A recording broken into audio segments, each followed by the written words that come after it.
Dans cette vidéo, nous allons parler du repérage précoce et intervention brève, ou RPIB, une approche essentielle en addictologie, notamment dans les contextes de consultation ou d'hospitalisation aux urgences. Le repérage précoce consiste à identifier les consommations à risque de substances psychoactives, dans l'idéal avant qu'elles ne deviennent nocives ou qu'une dépendance ne s'installe.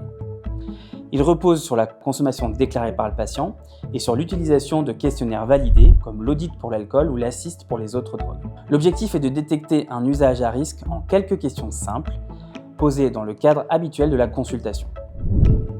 L'intervention brève est une réponse adaptée à ce repérage. Elle dure de quelques minutes à un quart d'heure et s'appuie sur l'entretien motivationnel. Elle consiste à restituer les résultats du questionnaire, informer sur les risques, discuter des bénéfices possibles d'une réduction des consommations, expliquer les méthodes pour réduire ou arrêter, proposer des objectifs réalistes et remettre des ressources pédagogiques. L'approche repose sur l'alliance thérapeutique, écouter, soutenir et accompagner sans jugement afin d'aider la personne à trouver ses propres arguments pour changer. Le RPIB a montré son efficacité, notamment en alcoolologie, avec une réduction mesurable des consommations à risque. Il peut également être appliqué au tabac, au cannabis et à toutes les autres substances. Aux urgences, le RPIB prend tout son sens.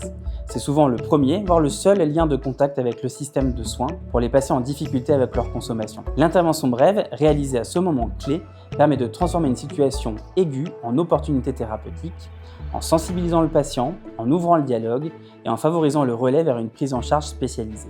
En résumé, le RPIB est une approche simple, rapide et efficace qui associe repérage et intervention brève et qui représente un outil précieux en médecine générale comme aux urgences pour prévenir les dommages liés aux addictions.